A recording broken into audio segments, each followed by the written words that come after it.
Vale.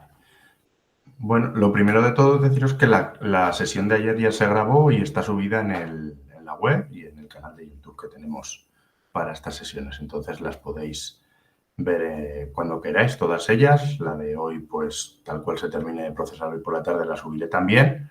Y en cuanto esté todo subido, compartiré el cuestionario de evaluación. Recordaros que es indispensable para certificar ese cuestionario, que se quedará abierto todo el mes de junio, sobre todo para las personas que están viendo o llevando a cabo el curso de manera diferida. Y una vez pasado ese tiempo, pues sí que emitiré los certificados individuales a cada persona que le hayáis hecho, ¿vale? Entonces, recordad sobre todo que eso va a ser un cuestionario muy sencillito, que son 10 preguntas tipo test de lo que hemos estado viendo en estas sesiones, un par de preguntas de cada sesión, pero bueno, al menos que haya algo que demuestre haber recordado o haber comprendido unos mínimos de lo que se ha explicado. Bueno, pues voy a compartir pantalla.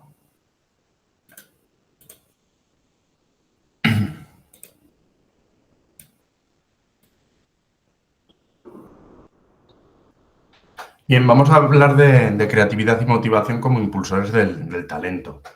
Y es cierto que revisando casi todos los modelos teóricos, pues bueno, uno de los consensos a los que llegan los expertos es que precisamente para dar explicación a ese desarrollo del talento, a esa alta capacidad, no basta únicamente con ese potencial, con esa inteligencia, sino que se interactúa con otros elementos, entre ellos la creatividad y la motivación.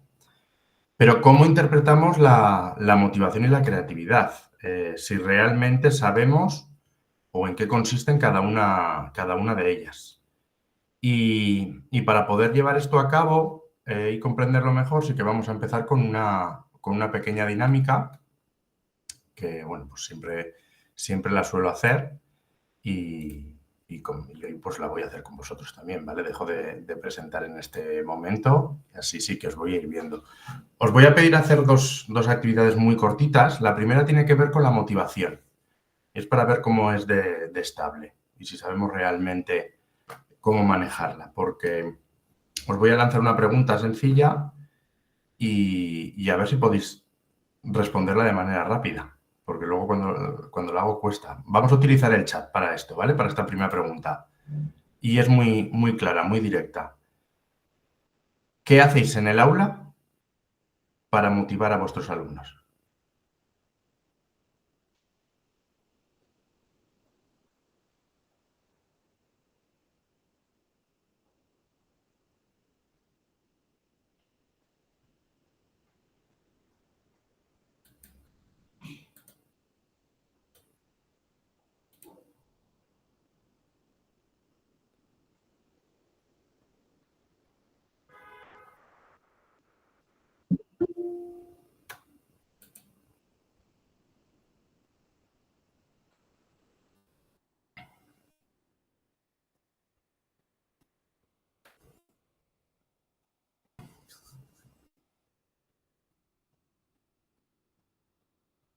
Vale, lo dejamos ahí. Tendría que haber sido muy rápido, casi instantáneo si de verdad lo hubiésemos tenido claro. Hemos tenido respuestas bastante genéricas. O sea, ¿cómo motivo a mi alumno? Aquí veo, por ejemplo, partir de sus intereses, personalizar. Pues para personalizar y partir del interés, la verdad que hemos dado respuestas demasiado generales. Podría partir del interés de cualquiera, podría personalizar cualquiera, cualquier cosa a cualquiera. Y es una de las cuestiones sobre las que tenemos que reflexionar. Si de verdad tenemos claro las técnicas o los hechos que estamos llevando a cabo en el aula para buscar esa motivación. Lo cierto es que por nuestro día a día y bueno, un poco cómo manejamos las aulas tradicionalmente, no hemos reflexionado sobre una cuestión concreta de cómo motivar al alumno. Sí que es verdad que se nos ha dicho muchas veces motivar, pero no ha habido una reflexión concreta de yo en mi aula, el aspecto motivacional, ¿cómo lo manejo? Utilizo esta técnica, utilizo esta otra, la otra. No. Cuando me preguntan, hablo de cuestiones genéricas, que son un poco como la respuesta deseada, pero detrás no hay una técnica de motivación real. Y es normal, ¿eh? O sea, ya os digo que es algo normal, pero das cuenta que no hay una respuesta clara y rápida. Es una de las cuestiones. Pero claro, ahí va la segunda pregunta. Esta no hace falta que me la escribáis en el chat, solo que lo escribáis en un papel que tengáis delante. Y es que escribáis las 5 principales motivaciones de vuestra vida, las vuestras. ¿Cuáles son vuestras 5 principales motivaciones?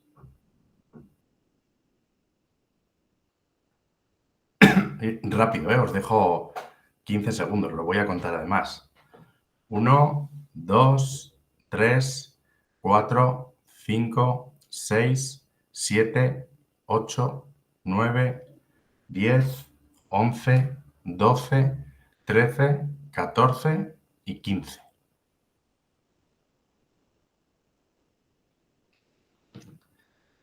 Y ahora que las tenéis, leerlas, mirar bien lo que habéis puesto, pensar sobre sobre qué habéis hablado ahí y os vuelvo a hacer la misma pregunta. Os voy a dar la opción de que reflexionéis sobre los 5 elementos que habéis puesto ahí, las 5 razones de vuestra motivación en la vida y podáis cambiar alguno. Y para esto sí que no os doy 15 segundos, os dejo un minuto. Pensarlo bien si realmente esas 5 cosas que habéis escrito son los verdaderos motivos de vuestra vida. Entonces, leerlos bien durante un minuto y reescribirlos. A ver qué cambios hay.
Vale, ya ha pasado el minuto.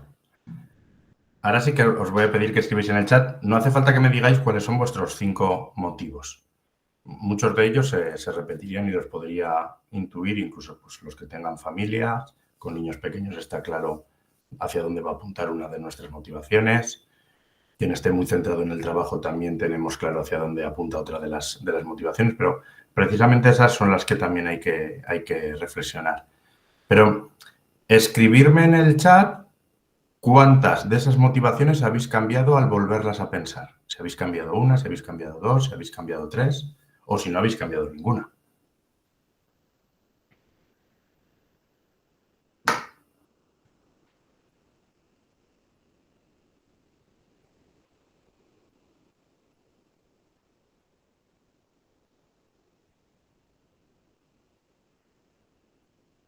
La mayoría ninguna. Y seguro que han sido cuestiones muy concretas.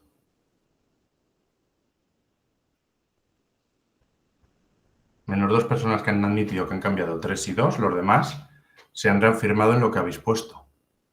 Claro, lo que habéis escrito era mucho más concreto que las respuestas genéricas que hemos visto. Cuando os he preguntado cómo sé las motivaciones que hacéis hacia el alumno, personalizar, partir de los intereses, ¿las vuestras eran así de genéricas? Viajar, por ejemplo, o eran mucho más concretas. Sí que me lo podéis escribir en el chat si eran más concretas.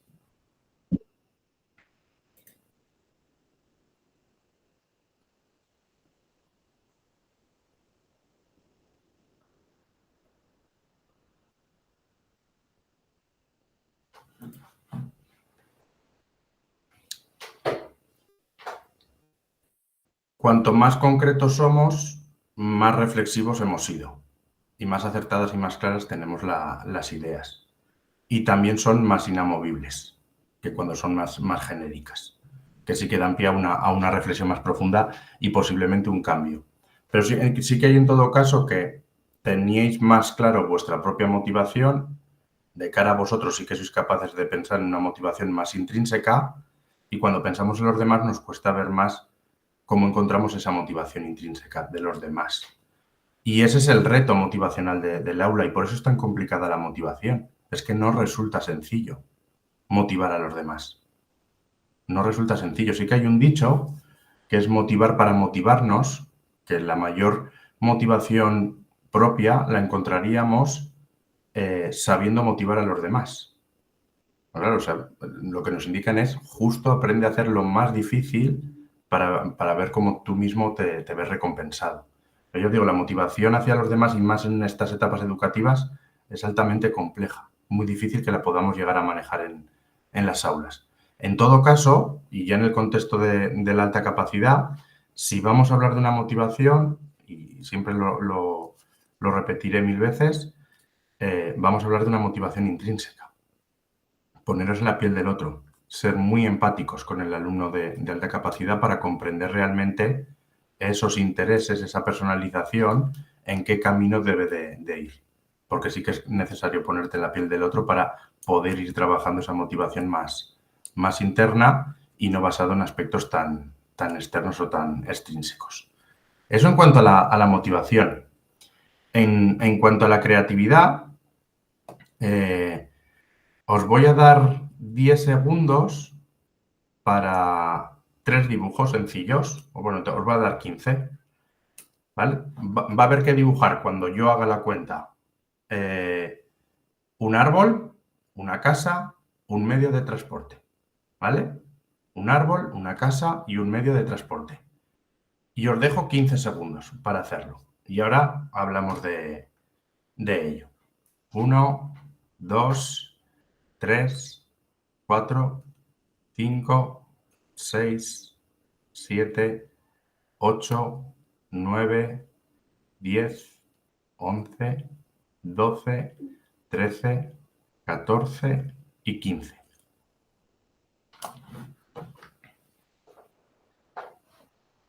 Si habéis hecho el dibujo, lo primero que os pregunto es ¿cuántos habéis obedecido a la secuencia que he dicho? Es decir, ¿cuántos habéis dibujado? El árbol, la casa y el medio de transporte, en ese orden.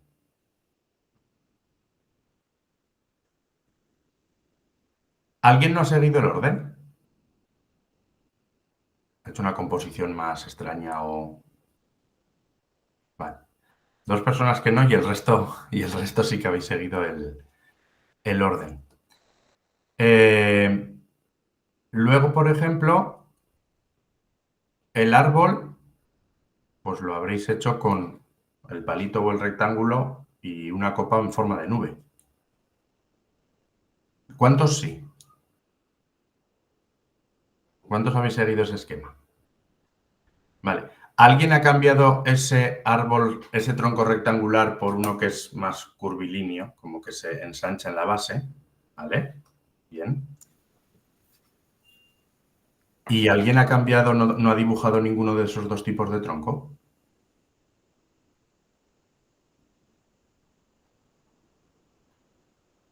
¿Hay alguien que no haya dibujado esos 2 tipos de tronco?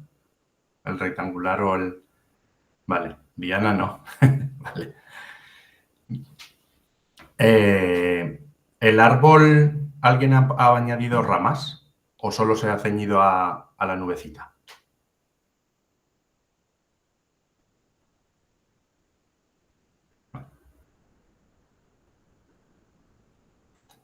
Cuando hablamos de los detalles ya cada vez menos cosas, pero mira, fijaos, ahora vamos con la casa, que la casa sí que ya es un clásico, o sea, cuadrado y triángulo, una puerta, 2 ventanas, chimenea, bien, eso casi seguro lo habrá hecho ahí, y algunas personas en perspectiva, en 3 dimensiones, pero la mayoría se recurre al cuadrado y al triángulo y a la chimenea.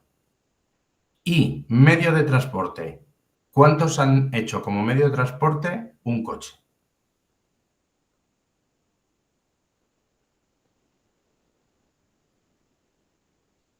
¿Y cuánto es una bicicleta? Que la bicicleta es la segunda opción.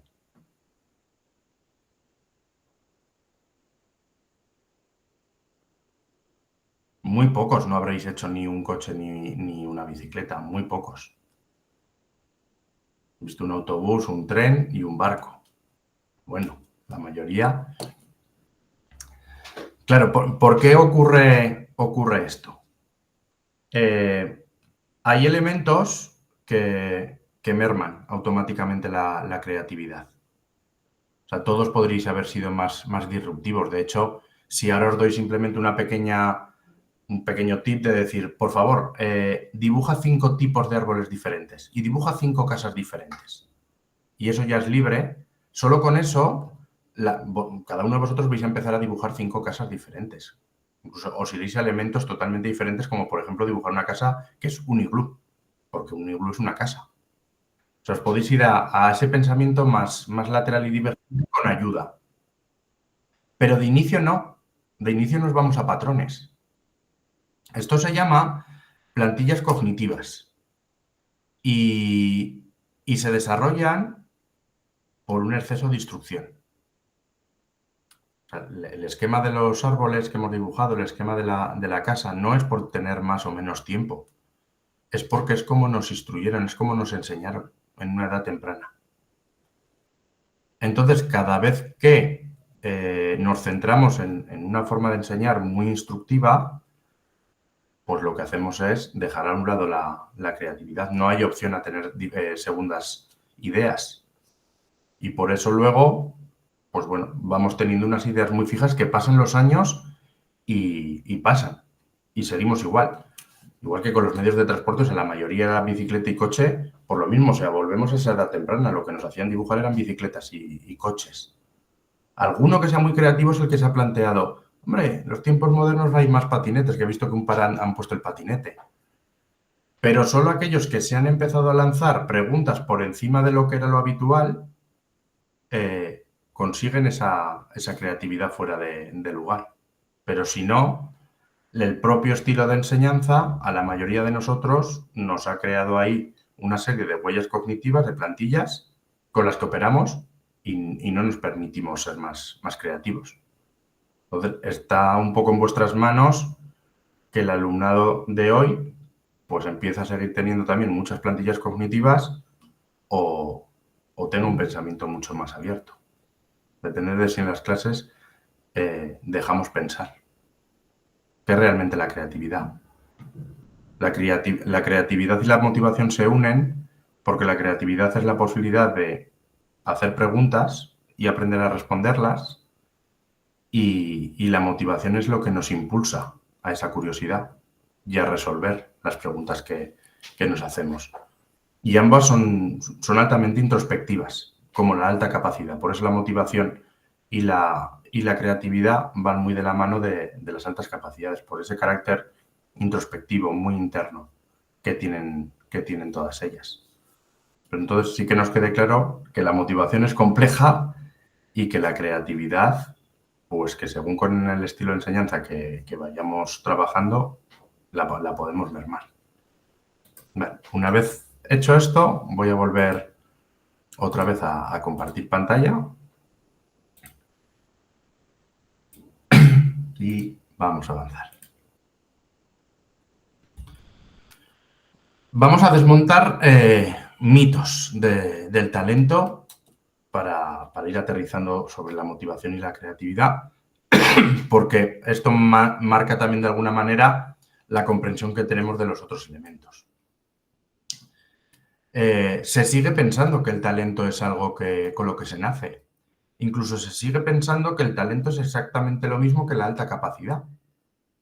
Y no es así. O sea, la alta capacidad realmente es un potencial y el talento una posibilidad a la que puede llegar ese potencial, pero que evidentemente necesita ser atendido.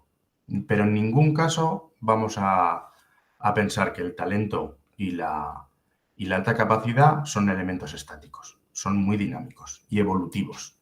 De ahí la importancia de la motivación y la creatividad, que son elementos también muy educables y que se pueden desarrollar y por eso tienen tanta incidencia en esto. Luego también se dice que solo unos pocos tienen talento.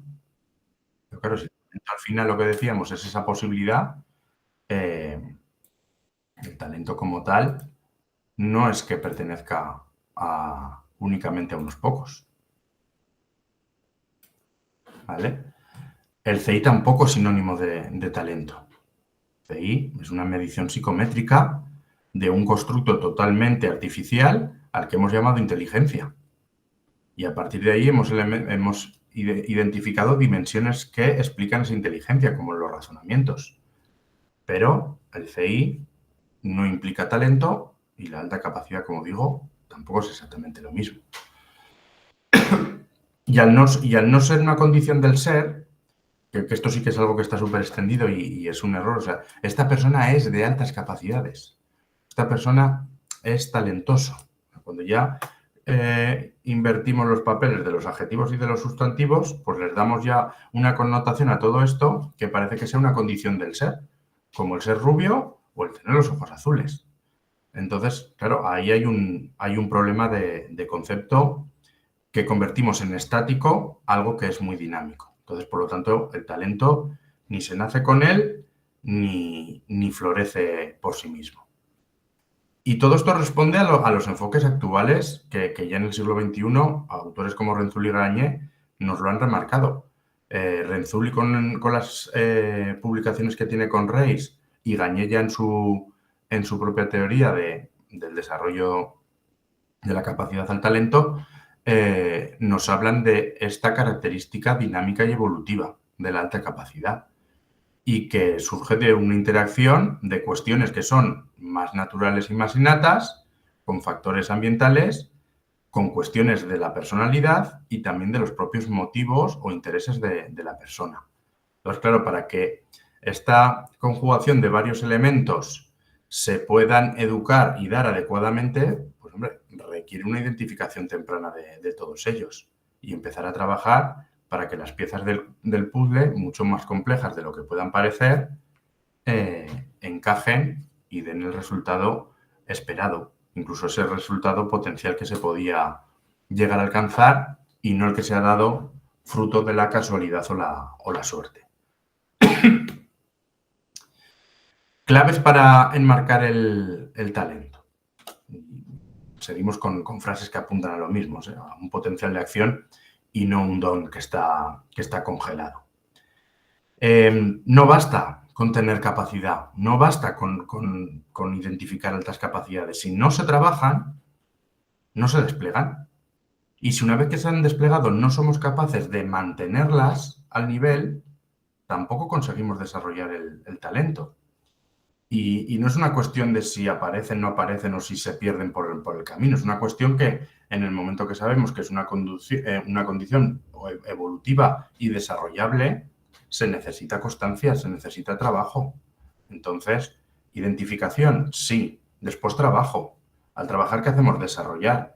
Y y a medida que se van desarrollando, ¿qué tenemos que hacer? Tenemos que seguir trabajando para seguir manteniendo esas capacidades y ese desarrollo. Y ahí vuelven a entrar otra vez la motivación y la creatividad como esos pilares que sostienen, que ayudan primero a desplegar y después ayudan a mantener. Por lo tanto, el talento no se mide tanto en términos de logro o de éxito académico, sino en una revisión minuciosa del proceso.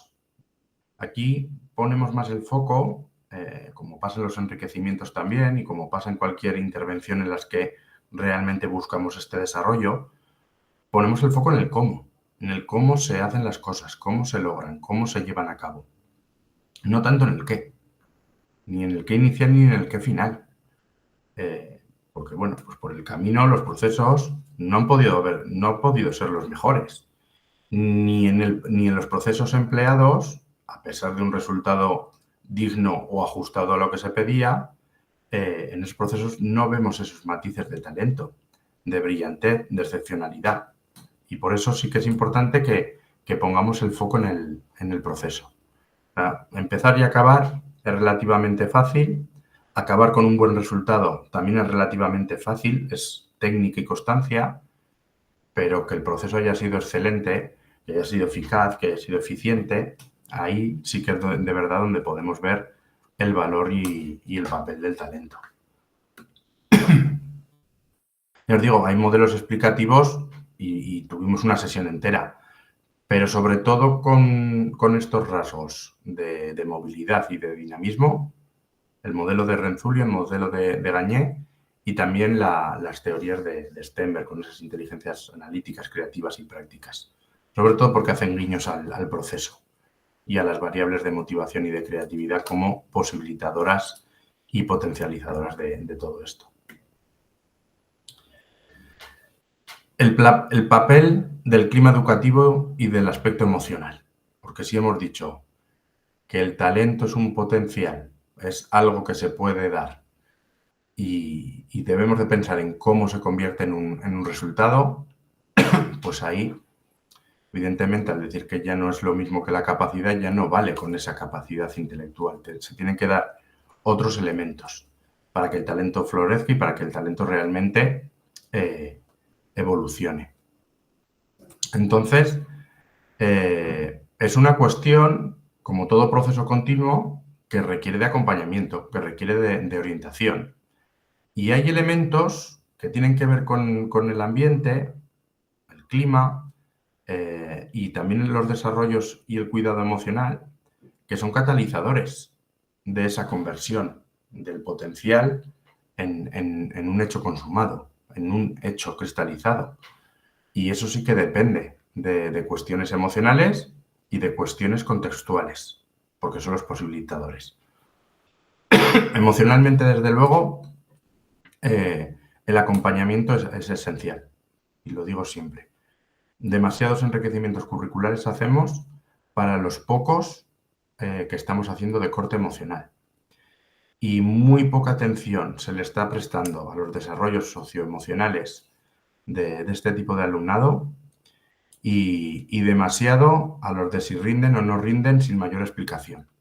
Entonces sí que es cierto que uno de los elementos clave es ese desarrollo social y emocional.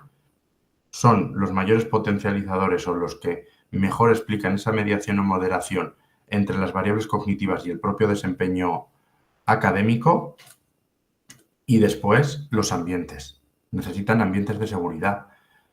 Uno no despliega todo su potencial si está en un ambiente en el que se ve pequeñito, en el que no tiene opción a que lo que va a hacer sea comprendido. Entonces necesitamos ambientes educativos seguros y mucho cuidado del desarrollo social y emocional, principalmente porque una cosa lleva a la otra.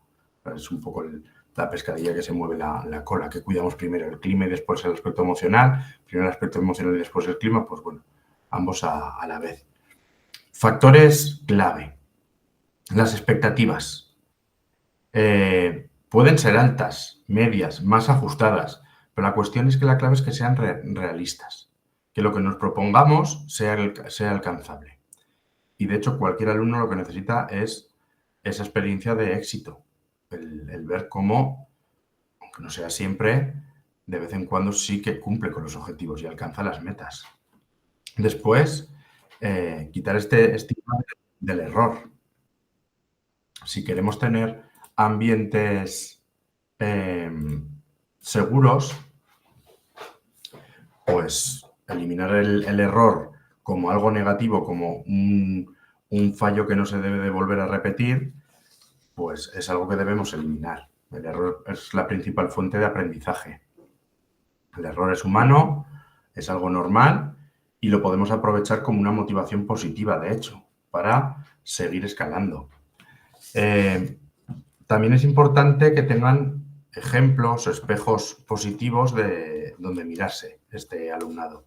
Nosotros ahora estamos en la universidad con proyectos pilotos que hemos hecho, en los que hemos buscado espejos donde mirarse y lo que y de donde hemos tirado el recurso ha sido de maestros y maestras ya de primaria y de infantil jubilados. Entonces sí que es verdad que el espejo ideal donde mirarte, personas ya que bueno, pues han salido ya de la circulación laboral, que ahora pues recuerdan esos momentos de manera más amable, con nostalgia, pues bueno, transmiten unos aspectos muy positivos respecto a una realidad que comparten o que van a compartir. Entonces, bueno, tener esos adultos de referencia y que sean positivos es necesario. Si queremos enseñar a regular las cuestiones emocionales y vamos a crear climas seguros, tenemos que involucrar al alumnado y tenemos que enseñarles a cómo se regulan emocionalmente y cómo se crean climas seguros. Hay que hacerles partícipes. Y relacionado con la creatividad y la motivación, es importante estimular la curiosidad. Pasarles cierta responsabilidad, cierta autonomía. Y que esa autonomía sea como excusa para que tengan que poner en marcha el pensamiento divergente, la creatividad, la identificación de problemas y la reflexión sobre cómo solucionarlos de manera eficaz. Entonces, bueno, que veamos que el talento, sobre todo, es algo que no lo vemos de manera afirmativa y presente desde el ya, sino que es como algo que brilla a lo lejos, que es hacia donde nos movemos, que es lo que queremos alcanzar, pero que hay camino por recorrer. Entonces, se trata sobre todo de entender cómo vamos a desarrollarlo y, como estamos viendo hoy, dos elementos clave: motivación y creatividad. Motivación sobre todo en clave de compromiso y creatividad para tener un pensamiento mucho más abierto. ¿Qué es y qué no es la creatividad? Pues bueno, antes hemos hecho un pequeño ejercicio, ya vemos que al final un poco el arte de realizarte preguntas para tener esos pensamientos que detallan la realidad. Entonces, realmente es una capacidad cognitiva que nos permite, pues, tener ideas nuevas o transformar la utilidad de las cosas que ya existen o que han sido creadas para algo. Y de hecho la creatividad es altamente entrenable. La creatividad se puede educar, igual que la motivación. La creatividad es algo que mejora si se trabaja. Y la creatividad además toma muchas posiciones, muchos roles. Hay un pensamiento creativo, pero también hay un proceso creativo, hay un producto creativo. Entonces, digamos que es bastante compleja lo que es la creatividad. Y además se apoya en 3 redes neuronales que funcionan y dan explicación a todo proceso creativo, que es la red neuronal de modo predeterminado, la del ejecutivo central y la de saliencia. La primera es la que nos ayuda a generar un montón de posibles soluciones ante un problema que hemos identificado. Por lo tanto, ahí es donde empieza el arte de hacerse preguntas. La segunda red, que es la del ejecutivo control, es la que nos ayuda a ordenar esas ideas, y la de saliencia, la que decide la solución más eficaz o más idónea. Por lo tanto, la creatividad no es algo que esté reducido al arte, ni tampoco a los genios. La creatividad no consiste en hacer cosas raras, sino simplemente, y en muchas ocasiones, en transformar la realidad, en buscar nuevas soluciones y nuevos caminos. La creatividad es lo que nos ayuda a crear conexiones donde aparentemente no las hay. De hecho, pues uno de los ejercicios que más se utilizan para el desarrollo y el entrenamiento de la creatividad es el de analogías forzadas o el de ideas forzosamente relacionadas, que es, por ejemplo, lanzar una pregunta que aparentemente no tiene ningún sentido y, bueno, con una reflexión sí que se puede llegar. O sea, por ejemplo, ¿qué tiene que ver una bicicleta con la educación? O cómo un clip mejoraría tu comportamiento. Pues son preguntas que aparentemente no tienen nada, pero tirando de creatividad, de imaginación y haciendo interactuar a esta con otras habilidades cognitivas como el razonamiento, la fluidez verbal, pues somos capaces de argumentar. Que esto también es importante. La creatividad tiene esa dosis de argumentación y las generaciones de hoy que se mueven precisamente por sistemas de comunicación basados en las preguntas y respuestas directas y cortas, por lo que carecen precisamente es de argumentación. Claro, es que una argumentación real nunca va a ser un emoticono ni un monosílabo. una argumentación necesita algo más extenso. Entonces, bueno, tenemos que seguir trabajando la extensión lingüística para no perder esta parte de la creatividad, que tiene que ver también con el pensamiento crítico y con la propia argumentación de las ideas.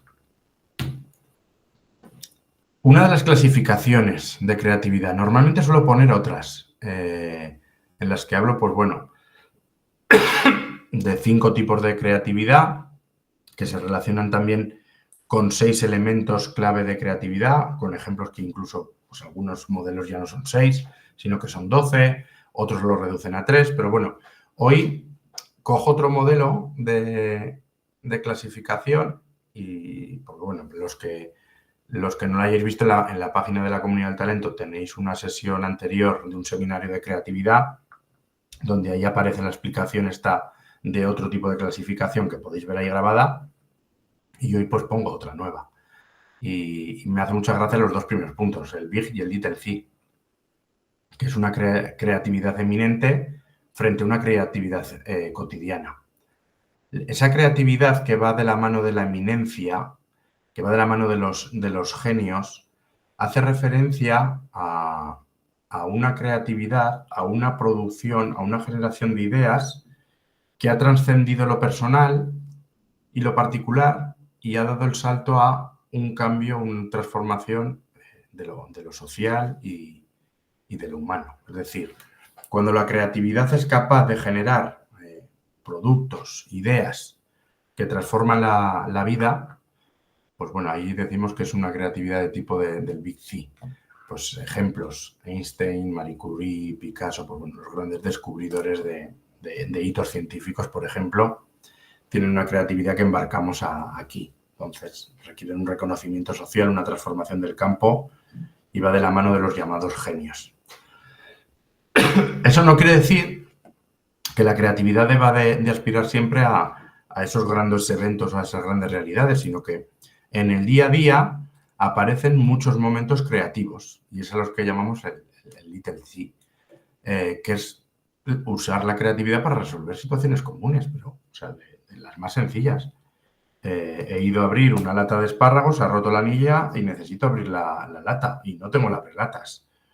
Pues bueno, ahí es donde empezamos a transformar, por ejemplo, el uso de según qué cosas. Y dices, con un cuchillo y una cuchara, pues puedo hacer un abrelatas. Pues bueno, pues ya hemos hecho esas conexiones forzadas y hemos aplicado creatividad.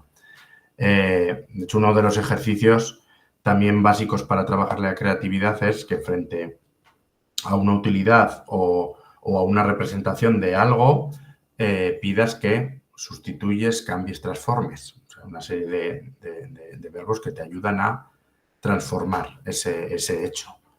O a pensar de manera forzada.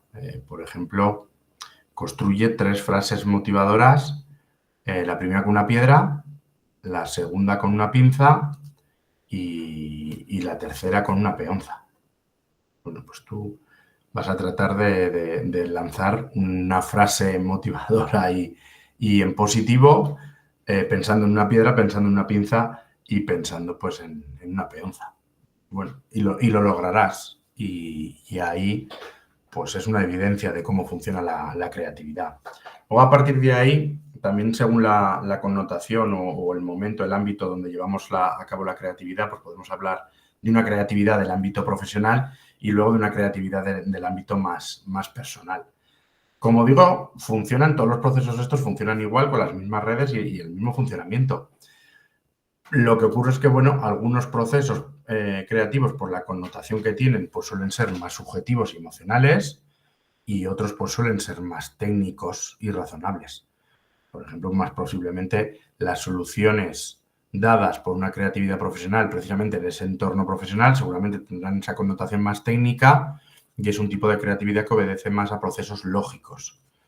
En nuestra vida personal, pues cuestiones ya muy subjetivas, muy propias, muy internas, es muy probable pues, que esa creatividad pues, tenga una connotación mucho más intensa, emocional, sentimental, bueno, que remueve un poco las conciencias de cada uno.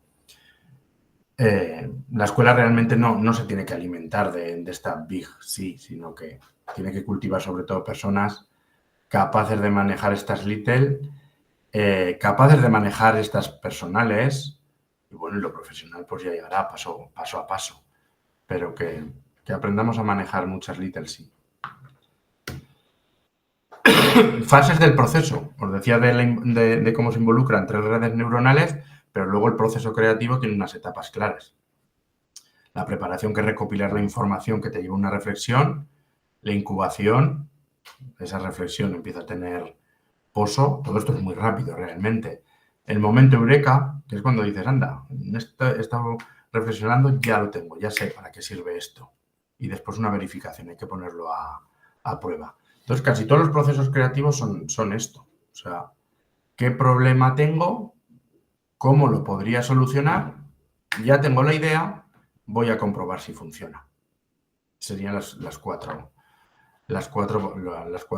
procesos, pero que realmente no es que esto pase por obra de magia, sino que al final es un proceso totalmente explicado, lógico, cognitivo y que tiene su explicación. Barreras. Las primeras son cognitivas y hemos visto un ejemplo que es el exceso de instrucción o el pensamiento rígido que podamos usar de manera excesivamente repetida tanto en las escuelas como en el hogar. Lo segundo es establecer un miedo total al error, que se traduce después en miedo al fracaso. El miedo al fracaso es una de las motivaciones más negativas. Volvemos otra vez a unir la creatividad y la motivación. Y es que van de la mano, o sea, es muy difícil que las podamos separar. Y después la dependencia de reglas fijas, de órdenes. Hay muchas cuestiones cognitivas, algunas motivacionales como el miedo al fracaso, otras que tienen mucho que ver con estas plantillas cognitivas que os decía al principio, las reglas, el pensamiento rígido. Después cuestiones sociales, sociales y emocionales.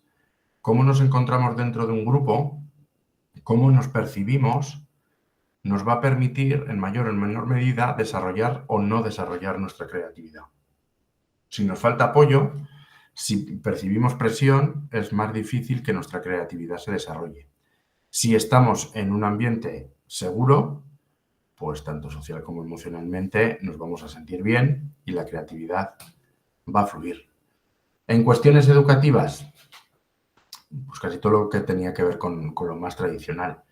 Y cuidado, a mí siempre me gusta hacer ahí un paréntesis. Esto no quiere decir que un aprendizaje instruccional no haya funcionado. Esto no quiere decir que un aprendizaje memorístico no haya funcionado. Sí. Si lo que tenemos claro es que sí que ha funcionado. La cuestión es que todo tiene un precio.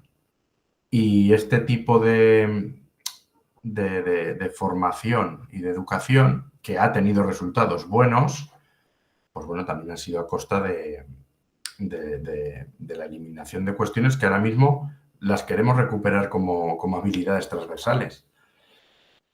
Pero hubo una época en la que, desde luego, ese toque memorístico instructivo se cargó el pensamiento crítico, se cargó la creatividad y se cargó en gran medida la motivación de tipo intrínseca.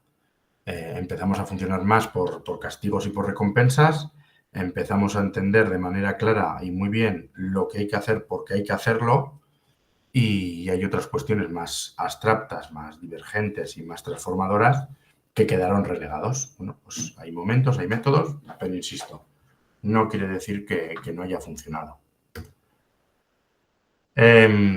Formas de trabajarlo.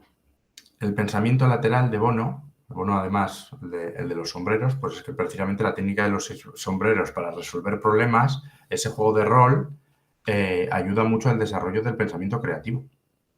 Después, otro de los modelos es el método Scamper, que es lo que os digo, o sea, en el momento que hacemos algo, sustituye, combina, adapta, modifica, propone otros usos, elimina o reordena.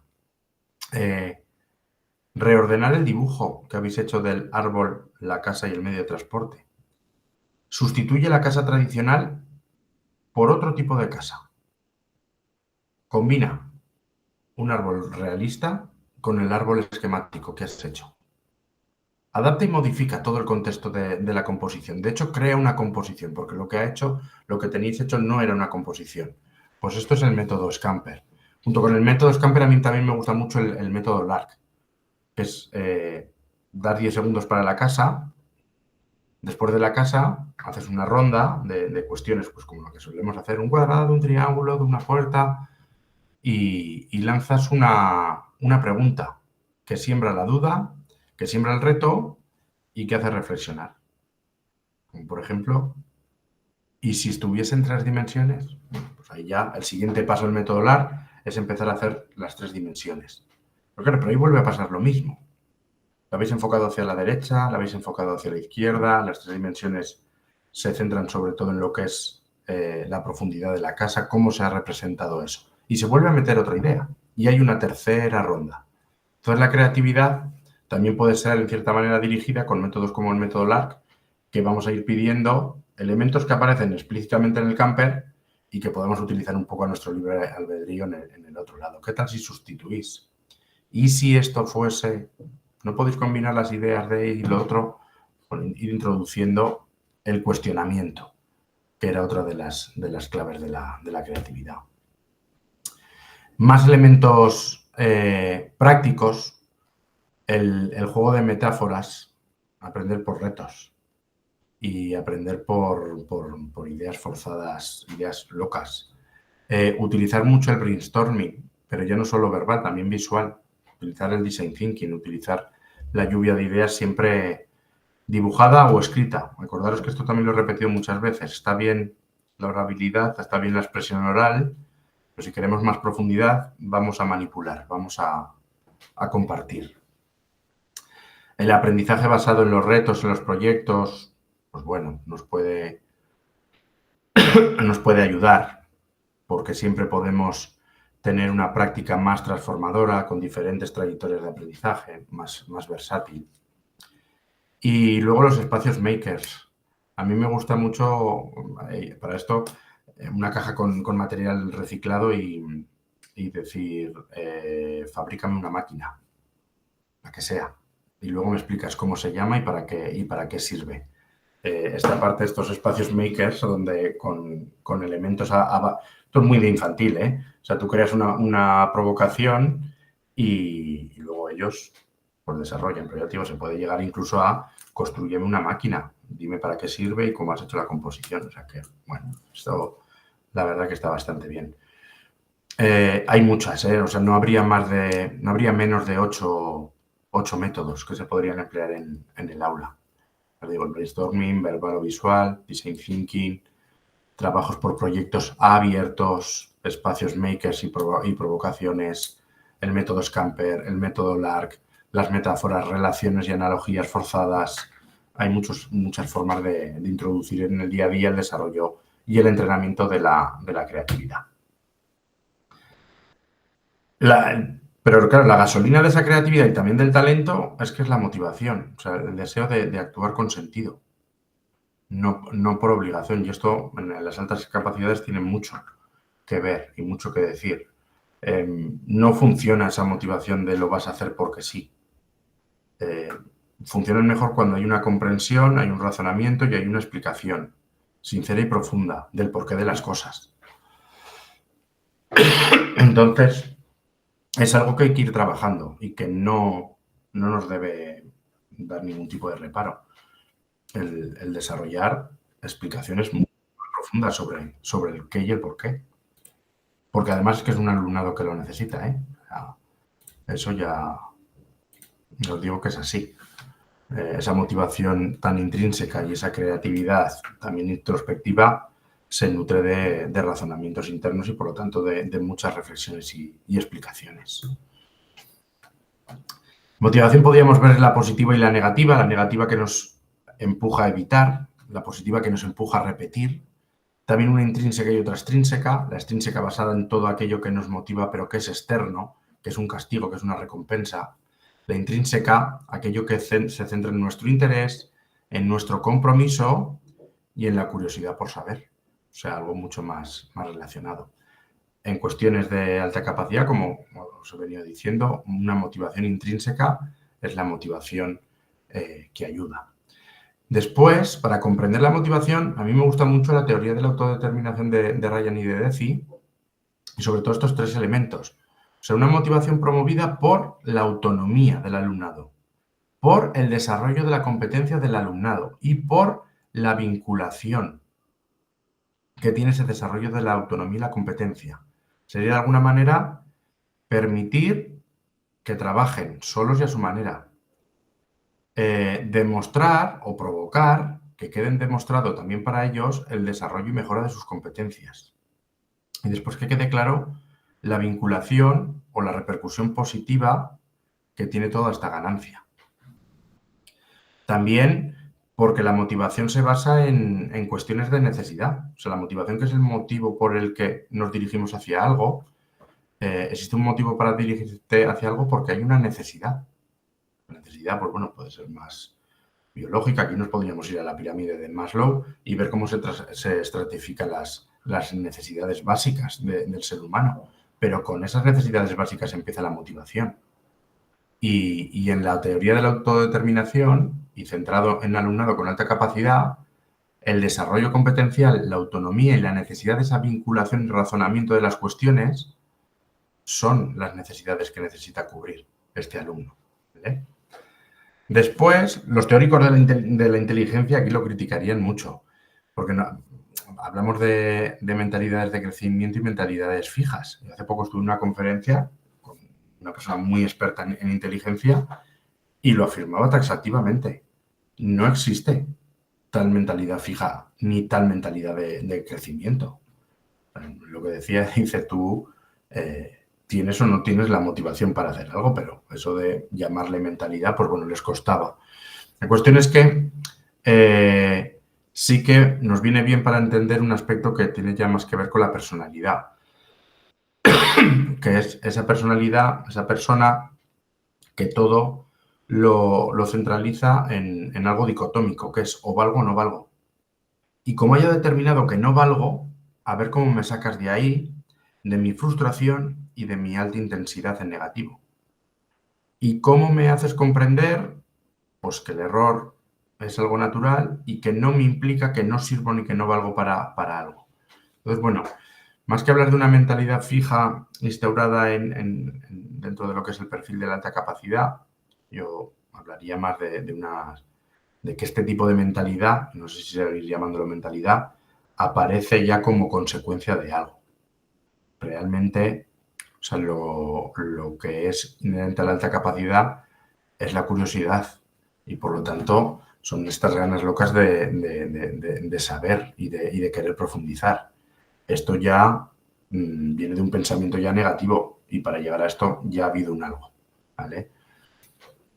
El puedo mejorar, la próxima vez lo haré mejor, no pasa nada, me he equivocado, a todos nos puede pasar. Son ya unas cuestiones de aceptación, un poco la cultura de la aceptación y del crecimiento desde la debilidad.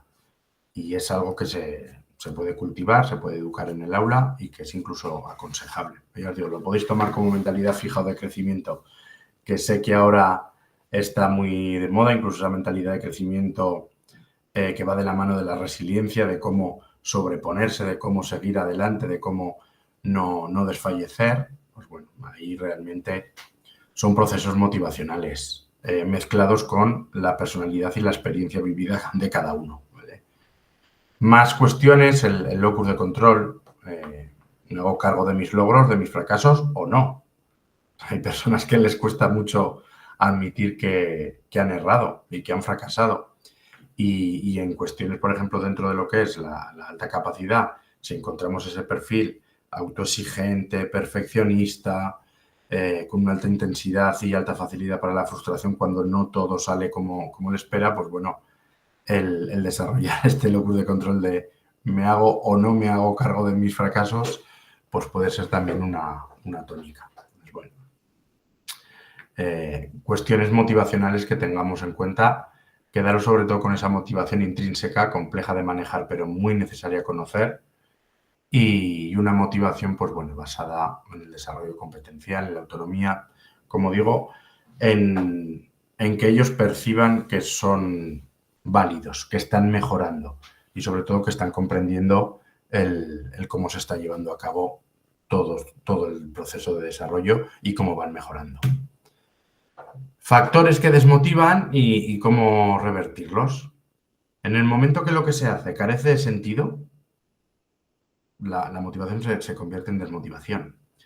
En el momento que se percibe un exceso de presión, pues es algo que decía una psicóloga, o sea, donde de todos los sitios te puedes marchar, incluso de aquellos en los que no te sientes bien por la presión. Desarrollar una motivación negativa basada en el miedo al fracaso. Desarrollar una motivación extrínseca todo el rato con recompensas y castigos. Y crear un ambiente de desconfianza. Pues todos estos son elementos que, desde luego, juegan en contra de lo que es la motivación intrínseca. Y sobre todo remarco el primer punto, el de la falta de sentido. Es algo muy demandado por el alumnado de alta capacidad. ¿Pero esto para qué? Pues aunque a ti como docente te pueda parecer muy, muy evidente, pierde un poco de tiempo en explicar exactamente para qué y que lo comprenda. Porque con eso das un paso de gigante. Todo lo demás lo puedes ir manejando. Pero como desde el principio se determine que ahí hay una falta de sentido en lo que se está haciendo, ahí hay un enrocamiento, un pensamiento muy inflexible, muy rígido y es difícil sacarlo de ahí. Claro, esto lo podemos, el cuestionamiento sobre el sentido o no de la tarea, si está basado en un interés o en un reto, como por ejemplo el decir podéis transformar la tarea, pues se revierte. La presión hay que saber manejar cuando practicamos la personalización del aprendizaje realmente y necesariamente vamos a vivir procesos continuos de frustración y de euforia, o sea, de éxito y de fracaso. Y eso ayuda a saber regular ambas cuestiones. Pero la presión en estos casos suele venir mucho con el perfeccionismo, con la autoexigencia. Entonces sí que conviene emocionalmente dar ese apoyo, ese sustento de vas bien, lo estás consiguiendo, prueba esta alternativa. No es necesario que dejemos que se peguen un batacazo. Después, miedo al fracaso, muy unido a la motivación extrínseca y al rendimiento académico, del cual habría que quitar un poco el foco. Por lo tanto, si tuviésemos si la naturaleza del aprendizaje fuese más cualitativa y no la hubiésemos concretado en términos cuantitativos, no sería tan fácil o no sería tan evidente la percepción errónea de lo que es y no es el fracaso y el éxito. En el momento que cuantificamos, cada uno pone su listón de manera muy sencilla, pone su expectativa y todo lo demás es un fallo imperdonable. Entonces, bueno, el error hay que cultivarlo. Las recompensas, os digo, yo en eso sí que estoy en contra de ni castigos ni premios. O sea, para hacer eso mejor no hacer nada. Salvo en una situación en la que sepamos que necesitamos ese detonante y tiramos de ellas. Pero si no, vamos a tratar de buscar el sentido que hemos perdido y si recuperamos esto, vendrá todo lo demás. Y falta de confianza. Los entornos seguros, trabajo social y emocional en el grupo. Es lo que va a ayudar a que esto se revierta. Entonces, la desmotivación realmente, ni la motivación tampoco se impone. No se impone, no se va a cambiar ni vamos a pasar de una a otra por más que insistamos y solo insistamos, sino que necesitamos, pues bueno, ir creando, tendiendo redes, realizando acompañamientos y haciendo que todo esto pues tenga sentido. El primer punto para mí es la clave, ¿vale? Estrategias motivadoras, como digo, el sentido, el reto y el reconocimiento. La persona que tiene que estar reconocida a nivel social y emocional en el grupo. El reto, que es activar esa curiosidad, ese interés, ese empuje hacia algo. Y el sentido, saber para qué. Entonces, ¿qué voy a hacer? ¿Por qué y para qué? ¿Y cuál es mi visión de mí mismo en el grupo? ¿Cuál es mi rol en este reto y en este sentido? El manipular realmente, no es que sea manipular, un poquito también sí, con la motivación podemos manipular conductas, pero sí que es un poco hacer ver es despertar otra vez la alegría, la chispita. Pero a mí, cuando al principio me decían, ¿cómo son los chicos con altas capacidades? Digo, pues los que tienen chispa, pues esa chispa que tú ves, esas cosas diferenciadoras que les ves hacer, esas cosas que te llaman la atención a ti, digo, pues esos son los alumnos con alta capacidad, los alumnos con chispa. Y la motivación, pues, de alguna manera sí que es esa chispa que les mantiene la alegría. O sea, si deja de existir el reto y el sentido, difícil. Y, aun con sentido y reto, si te desaparece el reconocimiento y la integración en el grupo, ahí ya mal. Yo diría que son los 3 elementos innegociables para un para un correcto desarrollo de la motivación académica o escolar. 10 ideas que nos tenemos que llevar de esto. Que el talento es un potencial en acción. El movimiento se demuestra andando. No es la inteligencia equivalente al talento, ni siquiera tampoco la alta capacidad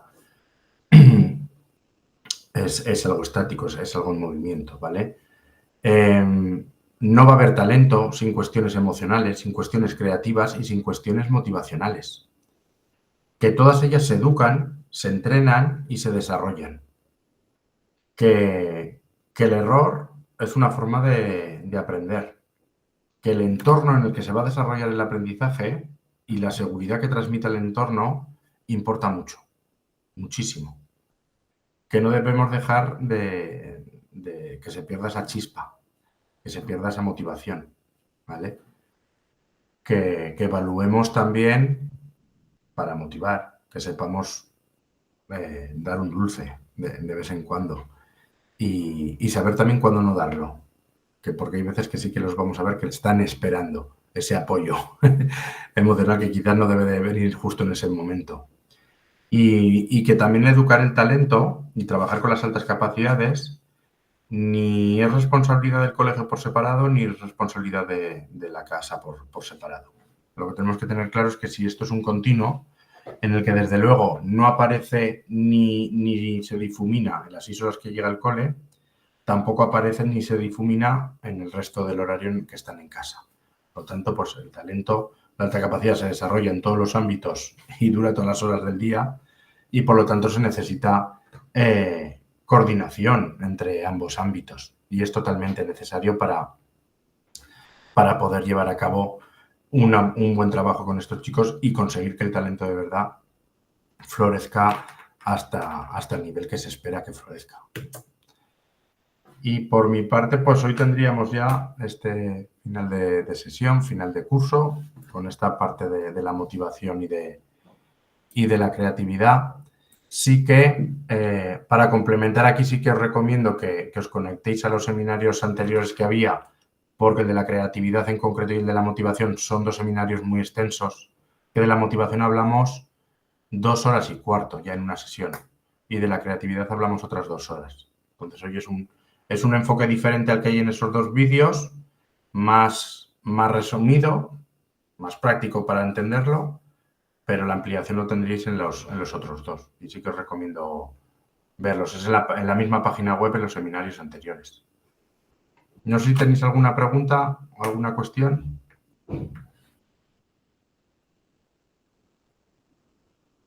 Si no, voy a parar la grabación de todas formas.